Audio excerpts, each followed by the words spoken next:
This video was brought to you by my beautiful Patreon community and my YouTube channel members. Thank you so much. Hello boys and girls, welcome to another installment of Movie Night with Panda. Today we're going to be watching a certified cult classic titled These Words Must Be on Your Heart. 69 minutes of pure Watchtower cringe. Nice.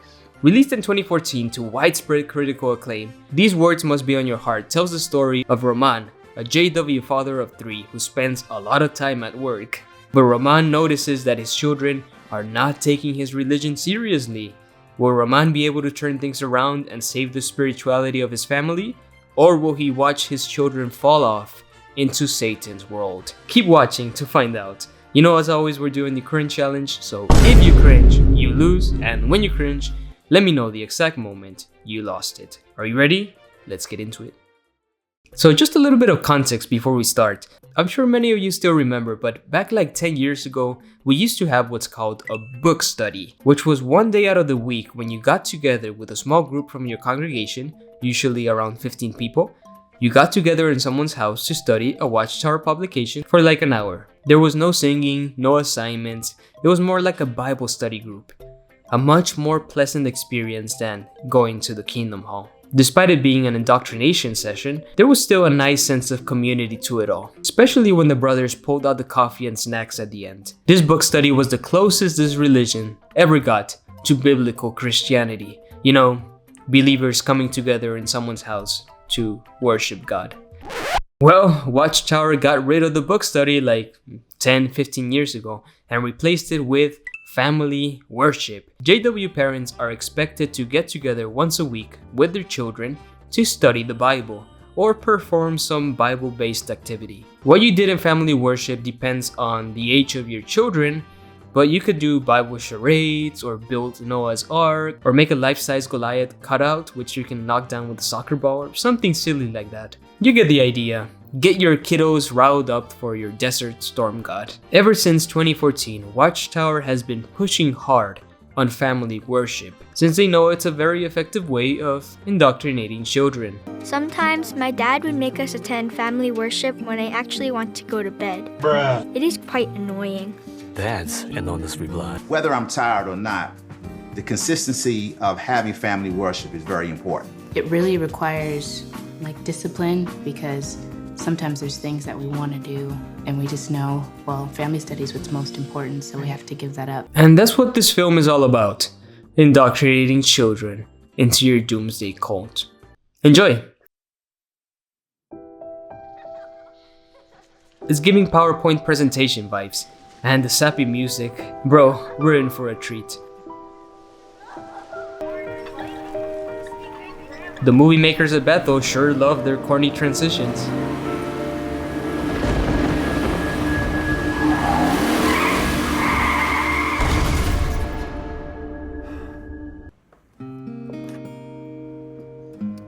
My name is Thomas Roman. I came into the truth in my mid-20s. Coming into the truth is just JW lingo for converting to the religion. They just make it sound 100 times cultier. Roman was indoctrinated as a young man. Our jobs became a preoccupation, which took a toll on our family. Yes, honey. What is it? Hey, babe. How about we all have dinner together tonight? And maybe we should try family worship, too. It's been forever. Okay. Well, anyway, see you later then. Love you. Good work. You can get started on Our daughter, Rebecca, got caught up in after-school activities. Ooh, front page. A class project put her in close company with a non-witness student. Rebecca got caught up in after-school activities, journalism class, that put her in close contact with a non-witness student. This dude. They're making him off to be like a serial killer or something. Yep, guys, just like the Young People Ask movie we covered like a few weeks ago, this film is going to comment on the dangers of bad associations, aka anyone who doesn't share your exact same religious beliefs. Marcus is our oldest son. Yo, Marcus. I heard your dad. He was absorbed in his music. Was crazy. Hey, I'm having a party in a couple weeks. You gotta do the music. It drew him into association with the wrong kind of people. Beats like this will get you places.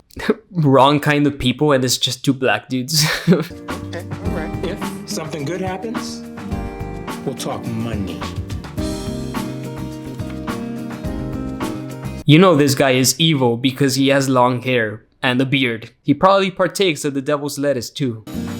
Our youngest, Nicholas, was often neglected. We weren't a family. We were living separate lives. You can't go to school without breakfast. Nicholas, time to get a move on. We need to get... Someone call child services on this dude. No, seriously, please call the police. Rebecca, come on downstairs. Remember? Family worship. No, Dad. You said 6. It's almost 8 if you haven't noticed.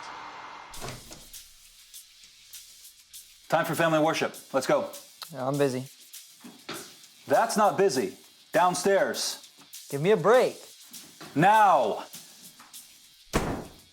Roman is one of the worst actors I've ever seen on a Watchtower movie, but when he's playing the asshole, he's a complete natural. My attempts to bring us together left a lot to be desired. So, here's what we're going to talk about.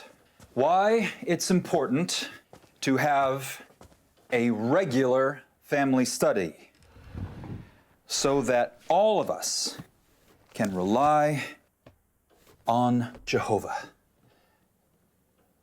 Have you tried bringing your family together by going to the movies or to the park or something instead of forcing them to sit down in a boring Bible study?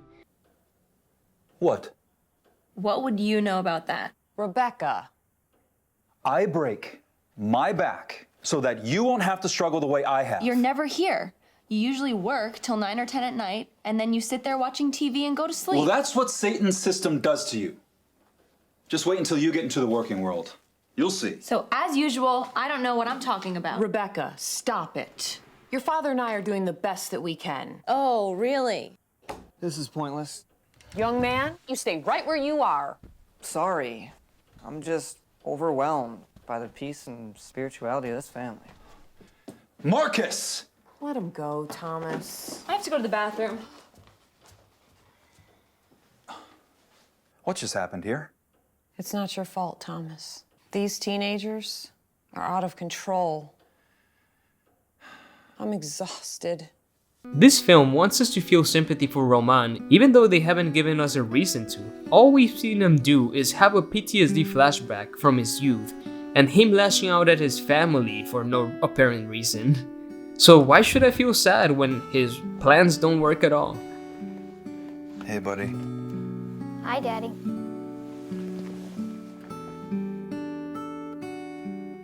Not exactly a model family study, was it? So after that debacle of family worship, we get a short scene of Marcus vibing with his music buddies. No dialogue, just vibes. And we get back to Rebecca, who is with her school buddy, Justin, unchaperoned. I know, right? They're heading straight into sin. Sexual relations. Let's make this world a better place. What's it gonna be next? Creation versus evolution? No, irrelevant. Nobody bleeds over it. Genocide? Yeah, right. Have fun getting a support team for that one. What do you mean? Christian apologists do it all of the time. How about gay marriage? Why would you want to talk about that? It's a good topic. High profile, polarized opinions with a follow-up article for the school paper. What would be our position? My philosophy on life, acceptance and tolerance to a fault. So you support same-sex marriage? People just want to be happy. I totally support that. You don't have a problem with it, do you? Have I told you I'm one of Jehovah's Witnesses? No. That's cool. I totally respect that. In fact, it kind of explains a lot. Meaning? Meaning, you've got depth you're not obsessed over girl styles, and you're you. And I like that the best. Well then, buddy, you clearly haven't met any Jehovah's Witness girls, because let me tell you, they can be just as shallow and superficial as any other woman. Don't worry, the boys are even worse. It's funny how Watchtower has this weird trope that imagines worldly men being super interested in JW women for some reason, when in reality they would probably be put off at the prospect of dealing with a super religious girlfriend. I know I would. No thanks. Now we get introduced to the elder character, and he really looks like the elder from Remember the Wife of Lot. Jehovah blessed us for our hard work. Gus Fring from Timu. You should have seen our family worship the other night, Martin. It was a circus. Before we even got started, the kids were looking for reasons to jump ship. You know what would have made it a true circus? Watching Stephen Lett on JW Broadcasting. Can't have a circus without a clown, right? Have you tried the suggestions in our Kingdom ministry? Like watching one of our videos? Oh, we've seen them all. Bible games? I'm not very creative. Singing? Can't carry a tune in a bucket. And now who's making excuses? And Brother Elder tells Thomas that he quit his job and sold off his house because he wants to serve Jehovah full time. Renewing the lease on our house would just tie us down here, so we've decided to let the house go. Bruh. Most financially literate Jehovah's Witness. Monica suggested that we rent your basement apartment for a month or two. What do you think? Of course. You're welcome to stay. Forget the rent. Do you want to go see it? No, next week will be fine. Rebecca? Where are you going?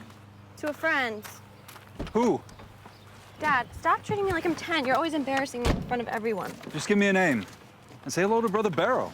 Oh, hi, Brother Barrow. Sorry, I gotta run. Rebecca, you do not... Oh.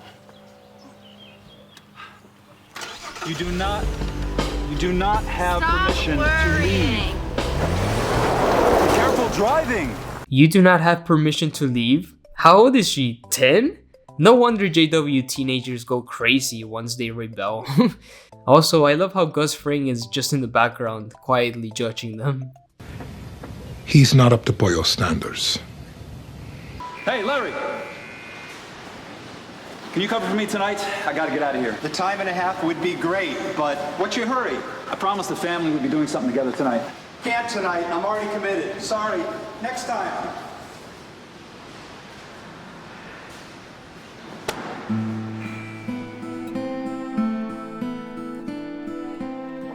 My heart was divided.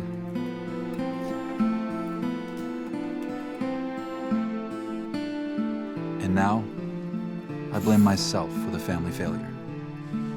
Why didn't you just make sure that someone was gonna cover you that night before you made plans with your family? And couldn't you just shoot them a text so they didn't have to wait for you? There were already smartphones in 2014, right? There's smartphones in this movie. Dude, you have no one to blame but yourself. Now, as Marcus and Nick are goofing around in the garage, they stumble across a conveniently placed photo of their dad alongside their deceased brother, who is revealed to have died in a car accident when Roman was young. Remember that, it's gonna be important. Then the elder moves into the family garage since he sold off his house for Jehovah, and Roman finds a business card of some rapper in his son's drawer, which troubles him deeply. Think of family worship as essential water supply that your family's life depends upon. If the water dries up, everybody suffers. It's been years since I've done any type of family worship, and my life seems to go on just fine. Don't give up on them. They sense that, and they may give up too. Use every opportunity to inculcate God's word into their hearts. There's a word that gives me PTSD. Inculcate. I've never heard anyone outside JW circles use it. JW parents are told to inculcate the truth into their children. In other words, indoctrinate them so they don't leave the religion later on in life. Try to eat together, at least once a day. You can't help but talk.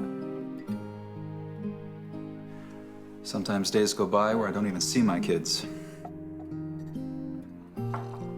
Use the time on the road, to and from meetings to talk.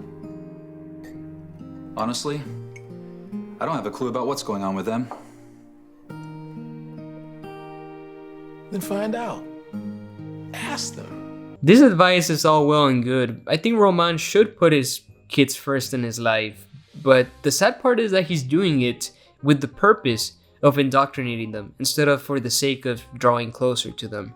It's really sad to see. I'm just overwhelmed. So you'd really do that? Really do what? Give the Bible a fair chance. Yeah. Of course. Acceptance and tolerance. You know, you really do have a very beautiful smile. You're just so easy to talk to. You make me wonder. What? If there's life beyond these walls. Of course. Really? Well, I think we should investigate. Dude, just invite her to see your aquarium. What about family worship tonight? I've got things to do. Becca says you don't like family worship because you don't really believe in Jehovah. She's wrong, isn't she? Nicholas, nobody has a monopoly on truth. What do you mean? Maybe Jehovah didn't create everything exactly the way we think he did. The Bible says he created everything. Look, you're just a kid. But soon you'll be learning things at school that will open your eyes.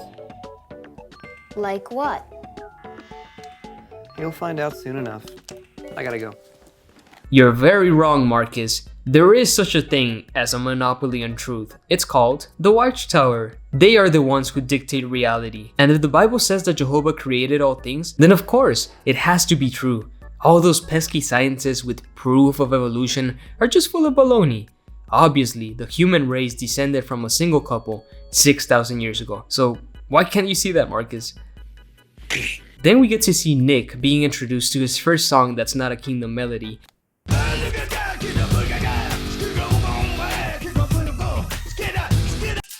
And Marcus is still hanging out with his evil worldly friends.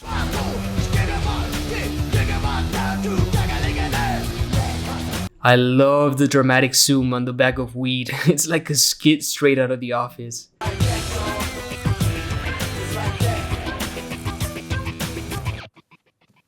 So, Dad, are we really gonna do this every week? That's my aim, Becca. But why now, all of a sudden? We should have been doing it all along. Hey, Daddy, I have an idea for next week. Let's hear it. Did Jehovah create everything exactly the way we think he did? Where did that come from? Bro has never heard of evolution. Oh, and can I invite someone to sit in sometime? Who did you have in mind? I've been talking to this guy at school about the Bible. He seems to be showing some interest. Becca has a boyfriend. Becca has a boyfriend. Stop it. I do not. He's interested in the truth, Dad. Here's another idea for next week. What does Jehovah think about boyfriends? Mind your own business. For now, thought it would be good for us to practice the songs for the meeting. Nice idea. Ugh, that sounds like absolute torture. I'm glad my family never did anything this cringe. All we ever did was get ready for the Watchtower magazine. Practicing Kingdom Hall melodies at home would have killed me, even in my most indoctrinated state. And what do you need to practice the songs for? Even a lobotomized preschooler can recite them. No, Mom. Hey, yeah, they got the music on the website. Good thinking, Nico. Pull it up while we choose which song to sing. Dad, please. What's wrong with singing? I don't feel like it. Why not? It's weird, all of us sitting here by ourselves singing kingdom songs. Yeah, it's hella weird. What's your favorite? Ooh, my favorite is song number 95, The Light Gets Brighter, where we praise Jehovah for the faithful slave, aka the governing body, who gives us spiritual food in due season. Totally not a cult. I don't have any favorites. Becca, don't you like any of our songs? Yeah, some of them. Which ones? Tell us. Song 134 is nice. See yourself when all is new. Why do you like that one? It helps me picture myself in the new world. Makes me feel good. Yeah, it's nice to sing it in the Kingdom Hall, not in front of your parents. Poor Becca. Okay, then. That's the one. Got it, Nico? I wish Marcus were here. He could play it for us on his guitar. Don't worry, little buddy. Marcus will be back with us. Eventually. You'll see. Okay, Maestro, song number 134, please. Play!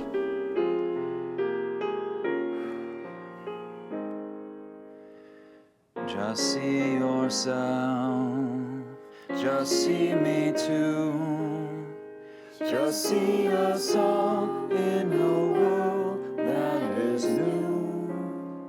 Think how you'll feel, how it will be to live in peace, to be truly free. Just see yourself, just see me too. 8 billion people are dead at our feet. Think how you'll feel, how it will be to live forever under Stephen Led. How do you like my singing? 2 Timothy 2:22. Flee from youthful desires. Then it says, pursue righteousness,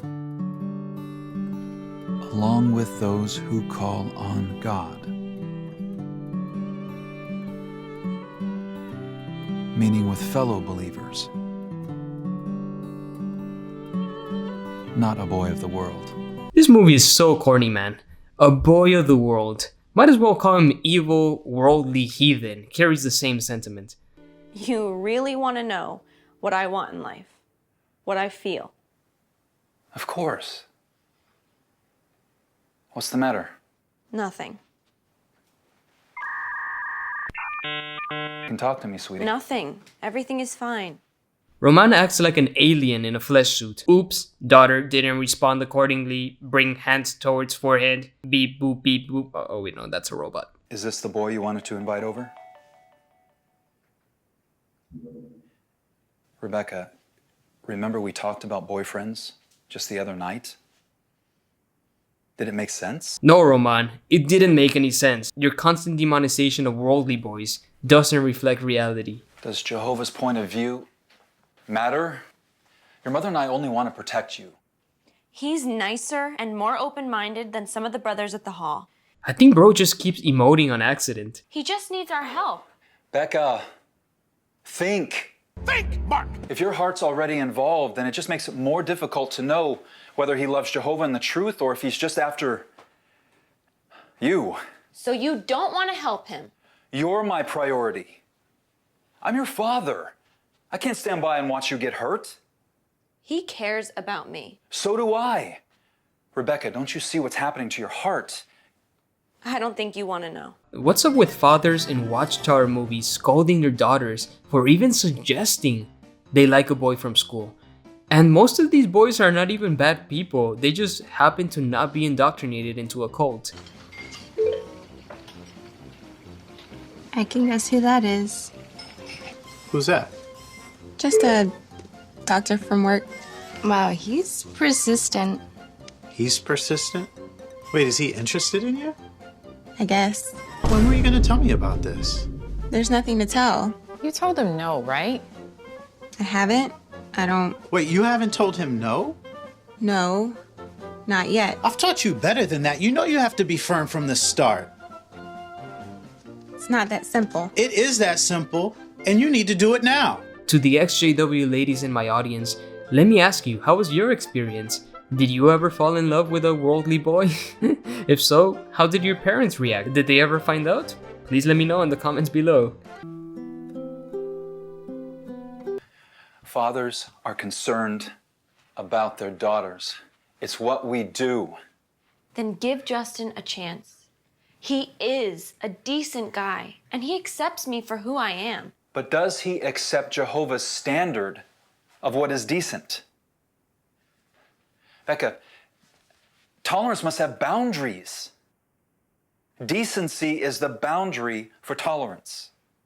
The problem is that your standard for decency is completely off. No matter how good of a human being Justin might be, you would never accept him because he's not a Jehovah's Witness. That's a completely ridiculous standard. You see this? We made 10,000 of these at work. See this part here? You can't really see it, but it's just a hair outside the tolerances. If this were to be used, a very expensive piece of machinery would be junk within minutes. Dad, you don't understand. I'm not a machine. Day in and day out, I feel like an outcast for what I believe. But I'm okay with that because I really do believe it and I love Jehovah. But Justin doesn't judge me or anybody else. I'm proud of you for making the truth your own, and I know it's not easy. But if Justin accepts things that are outside the boundaries of Jehovah's standard of decency, he can get you to accept them too. And that can ruin your relationship with Jehovah and your whole life. Okay, first of all, you haven't even met the dude, so what the hell are you bitching about? Second, if being a little more tolerant towards gay people is enough to sabotage your relationship with Jehovah, then maybe it's not a relationship worth keeping. See guys, this is why this religion loses so many young people. Rebecca is a genuine believer in the faith, and she has never expressed her desire to leave, but the moment she shows signs of being a little more open-minded, her father just goes into a fanatical rant. So who wants to be in this religion that goes completely against the message of compassion of Jesus Christ? Oh, talking about Jesus, he's never actually mentioned in this film. Just food for thought. Beckett.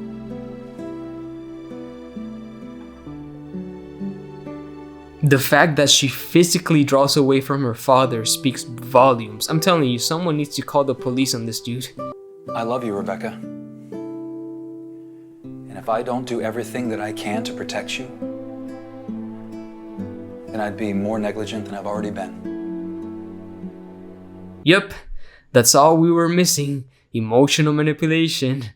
What a shit show. Now behold, Watchtower's portrayal of a worldly boy. It's too bad real life isn't as simple as in the movies. Yeah. I mean, sometimes it is like one of those really complex sci-fi movies, you know? We have no clue where you are in space or time. What do you mean? Well, like relationships. You know, you got more than one thing going on and you're all confused. Okay, so, like, today is Friday and I'm with X. Tomorrow is Saturday and I'll be with Y, and Z is texting me about Sunday. You've been there. Well, actually... Hey, look, I'm okay with it. I'm not trying to pry, honest. It's whatever. You know, I'm sure you've been with guys before. Hooking up it's just part of the growth process. Here you go. Green tea. Pomegranate. Enjoy. Thanks.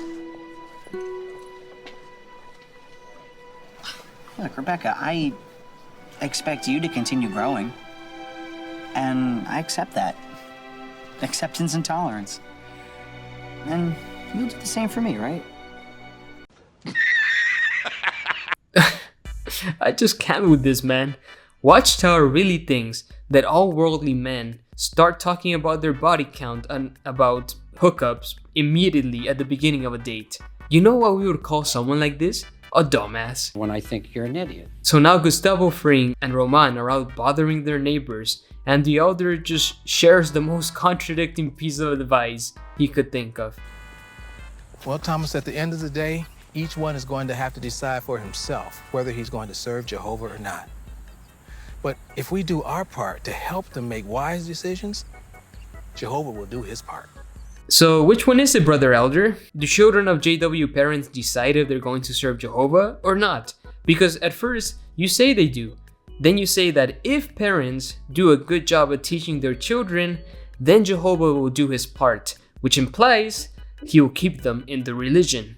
He's Jehovah after all, he's all powerful. You see how toxic this message can actually be, guys? We often give JW parents a lot of flack for raising their children in a doomsday cult, but let's not forget that they're indoctrinated themselves. Our parents had such a massive weight on their shoulders raising us, trying to get us to stay in this religion, that when we use our own thinking ability and conscience and decide to leave, they are made to feel like they somehow failed. It really sucks to see. Watchtower will always put the blame on either the parents or the children when they decide to leave, but never on themselves for trying to impose a religion which doesn't hold up to the tiniest bit of scrutiny. So then how come people still believe in evolution? People believe in what they want to believe in, Nicholas. Well, that's rich. But what we believe in has to be based on what's really true. And who would know the most about creation? Jehovah, the creator, or even the smartest person on earth? Too bad Jehovah never actually says a peep. We're just left with a bunch of writings from Iron Age men who had no idea why the sun rose up each morning. Now Brother Elder invites the kids to his basement to check out a model of Noah's Ark. They literally picked the most unscientific Bible story they could think of. No wonder Marcus doesn't believe in this stuff. Fun fact, debunking the myth of Noah's Ark was actually super important in my own journey out of the faith, and I'm sure that's the case for a lot of you because it's such a silly story. So now the family goes to some park to carry out some measurement of Noah's Ark because it totally happened, and Mr. Clean and his wife finally leave Roman's house to go out to their assignments. Oh, but not before urging Marcus to get right with Big J. You know, Marcus, there's nothing better than letting Jehovah direct you. You'll go places in life. Jeremiah 17:9 says that the heart is treacherous and desperate. Marcus had allowed the desire of his heart to crowd out his love for the truth. This man reads hearts now. The time had come for me to try to reinstill God's word on his heart. I listened to some of this. Would you actually do the things these lyrics are about? No, of course not, Roman. That's not how music or entertainment works. Look, I just do the music, alright? Besides, I know right from wrong. Then why lend your talents to what you know is wrong? It's not just the music. We've lost focus as a family. I don't know what you're talking about. You used to love going to the meetings. And if there was a Saturday where I was too tired for service, you were the one who dogged me until I got up and went anyway. You had a passion for the truth. What happened? Maybe I just grew up. Perfectly reasonable response. People don't outgrow happiness. Roman just equated happiness with the Watchtower religion. I didn't know this film was a comedy. I blame myself for where we're at right now. I've been slacking off spiritually, making you find your own way. I ignored what you were feeding your heart. It's time for some changes. What do you want from me? 6 months. What is this? A workout plan? 6 months of full involvement. Meetings, field service, daily Bible reading, the works. And then, if you don't think that you're happier than you are now, then we'll talk about what to do next. This is a perfect example of how this religion actually functions. Even Roman knows that the only way the religion makes any type of sense is if you dedicate all your time to it. If this religion is so evidently true, why the hell would you need 6 months to figure that out? It should be obvious to anyone from the very start. And it's very telling that the goal of these 6 months of intense study is not to prove the religion is true, but to feel more happiness. It's all about emotions, isn't it? You know, Roman, maybe the reason your son doesn't look so happy is because you're asking him to uphold a ridiculous set of beliefs, despite the fact that he's already been exposed at school to a bunch of evidence that undermines these beliefs. The cognitive dissonance inside Marcus's head must be overwhelming, especially when you start demonizing his hobbies. How about you let me live my life my way? Let me make my own decisions, my own mistakes. You have no idea what you're saying. Do you really think that the mistakes that we make don't affect other people? He's gonna put up his hand to his forehead, isn't he? It's all fear-mongering. Roman hasn't given his son a single reason why the path he's currently on is harmful. Who is Marcus hurting exactly? Jehovah? If making music really offends Jehovah, then he needs to grow the hell up. Is he hurting his parents? Well, that would be on them for having such unrealistic expectations of their children. Oh, but the emotional manipulation is not over. No, because Roman sits down and finally tells his son the story of how his uncle died. Long story short, he was driving drunk and he crashed. Afraid.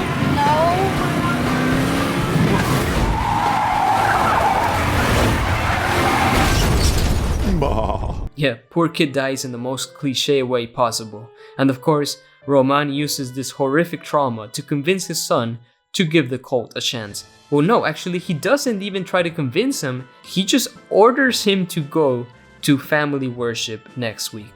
I believe in you, son. I believe that you want to do what's right.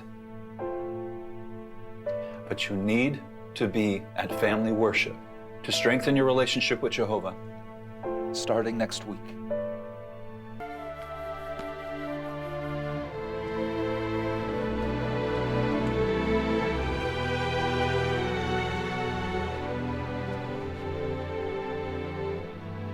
And son, this is not optional. Roman doesn't actually care about his son's feelings. He was never interested in what Marcus believes or his plans for the future. No, all Roman cares about is making his children fall in line with his religious beliefs. So what if Marcus refuses to attend family worship? Is Roman just going to kick him out? Yeah, that's probably what's gonna happen. What a garbage religion. How are you feeling? I'm just so confused. Can there be room in our heart for things that Jehovah doesn't tolerate? Jehovah doesn't tolerate a lot of things. No. Satan wants us to think that all beliefs and any actions are acceptable. But that's a lie. It doesn't line up with the compass. Well, if your moral compass condemns birthdays and blood transfusions while constantly encouraging hate towards people outside your group, then it's probably broken. I've just been thinking a lot lately and trying to do the right thing. Well, tell me. We tell each other everything. Is this something I did? No, of course not. Hey. I'll catch up with you later. See ya. Hey, guess what? What? Mr. Ramanathan wants me on the editorial staff. Congratulations. Well, with you as the editor-in-chief, of course. Rebecca, what's wrong? I need to tell you something. Sure. I don't think we should see each other anymore. What? I respect your tolerance. No, you don't. But what? Move. That was so random, the fuck. What, Rebecca? I learned something. True tolerance has decency as its boundary. Huh? I don't get it. We have to accept some standard of right and wrong. Without that, nothing makes sense. Nothing works. But what does that have to do with us? Justin, you already told me that you plan on outgrowing our relationship. Come on, Rebecca. I mean, what do you expect from me? Nothing. But I try my best to live by Jehovah God's standard of decency. And to accept anything outside of that boundary is a dead end. Come on, Rebecca. Not this again. I mean, why does it have to be so black and white? It's not about black and white. It's about right and wrong and loyalty. Yeah, that's the definition of black and white. If I start a relationship, it has to be with someone who's willing to live by the same standards that I do. I can't accept anything less. I'm not comfortable with your standards anymore.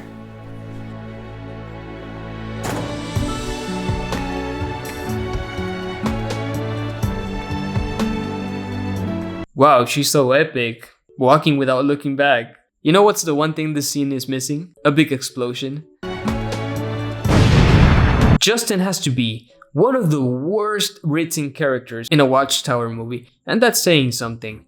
Unlike other potential love interests, you know, like Mark in the Young People Ask movie, or the aquarium girl, I forgot her name, from Prodigal Returns, there never seems to be any romantic tension between these two. At least Mark was pretty smooth by taking Tara to a quiet place at night, and this girl got David a bit drunk before showing him the fish, but the most Justin ever did was take Becca out on a date and then immediately ruin it by talking about hooking up and his body count. I mean, bro's character was assassinated before it even stood a chance. Also, here's a fun fact, the actor who plays Justin in this movie actually seems to have left the religion, judging by his Instagram posts, which are very gay. And it's awesome to see Mr. Acceptance and Tolerance turned out to be open-minded enough to leave the cult. Good for you, Nick. Good for you. Now I wonder what happened to all the other actors in this clusterfudge. None of us are professional actors. So then Roman and his wife sit down to talk about simplifying their lives for Jehovah, which again is an incredibly privileged position. Most Jehovah's Witnesses around the world are living under the poverty line, paycheck to paycheck, and will never be able to simplify their lives for Jehovah. And since Roman is in such a self-sabotaging move, he goes to his boss and tells him he wants a cut in his work hours because his family's life depends on it.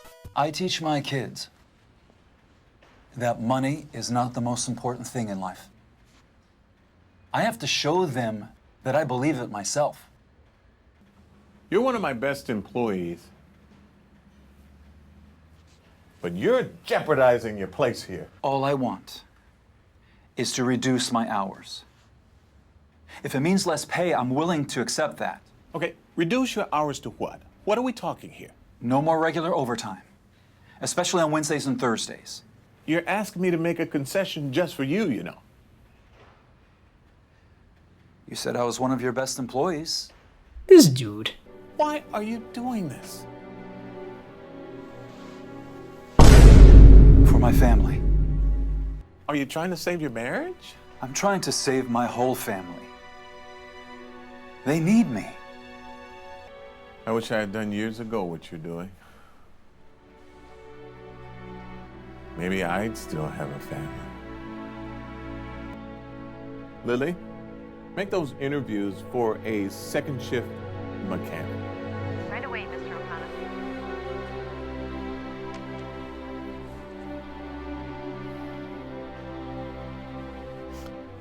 Thank you, sir.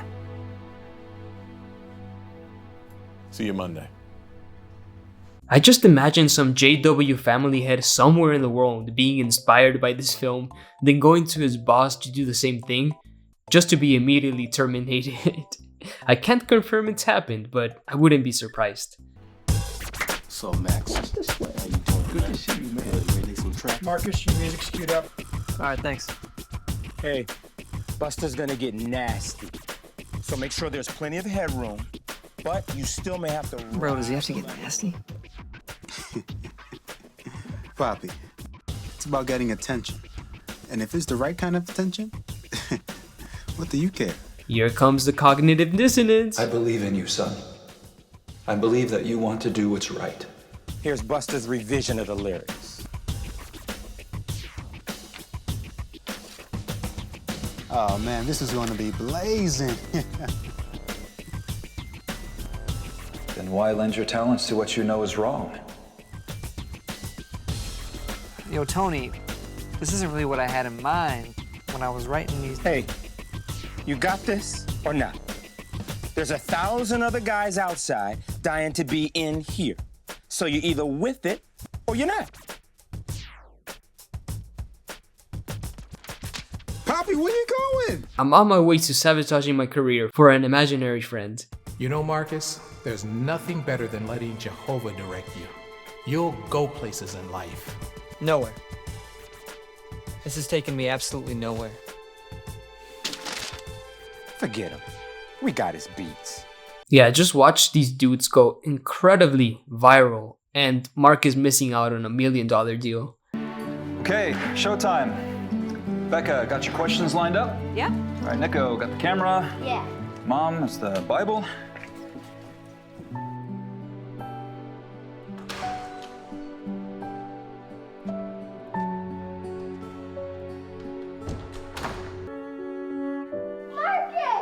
Oh, this kid is annoying as fuck. Come on, buddy. You're not gonna believe what's outside. Welcome, son. What's up? I've been thinking about things. And I'd like to be here. You must be starved. I'll fix you a plate. Can he eat during family worship just this once? Of course.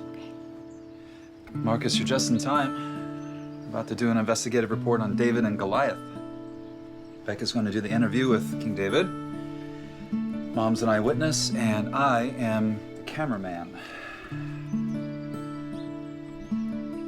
What we really need is some music. Got any ideas? Don't forget a prayer. Right. Could I offer you some Bible rap? I find it difficult to believe that Marcus would be so stoked to play David and Goliath with his little brother and manipulative father. The film already implied that he believes in evolution, so how is he going to convince himself that Jehovah exists? Who knows? This film doesn't bother telling us because it's not a reflection of reality. Realistically, it would be really hard for Marcus to buy into his religion anymore, because once you realize the stories in Genesis are complete nonsense, then your faith starts falling apart. Well, at least that was my experience. But of course, this film wants you to believe that as long as you force your children to attend family worship, they will eventually fall into place.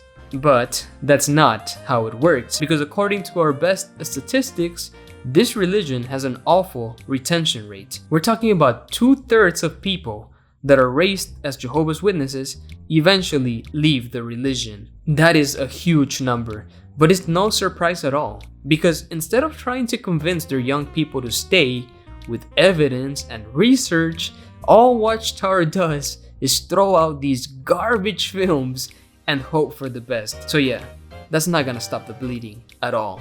And this movie ends with a montage of the family worshiping together, which includes raking up leaves at the Kingdom Hall, bothering your neighbors early in the morning, selling off your house to move into a smaller place, and looking into a CGI sunset. Let's thank Jehovah that we're all here to worship him together as a family. I give this movie 7 out of 10 in the cold meter. It's super lame. The acting is terrible, the worldly characters are shallow as hell, and the main character is so insufferable. The film tries to make us feel empathy for him, but that's just impossible. He killed his little brother while drunk driving. His daughter is physically uncomfortable when he's around. He's constantly making himself the victim, and he uses emotional manipulation and coercion to get his son to fall in line.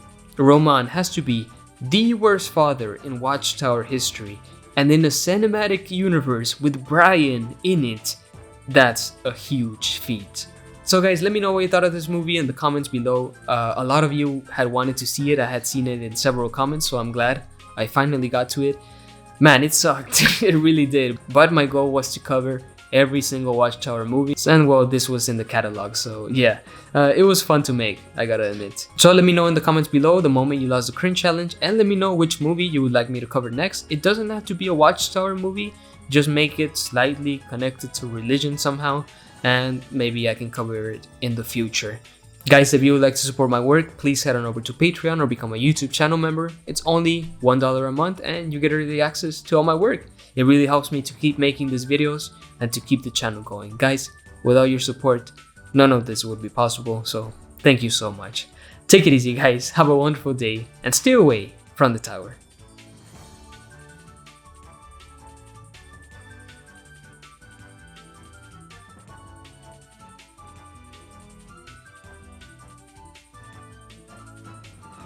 Bah.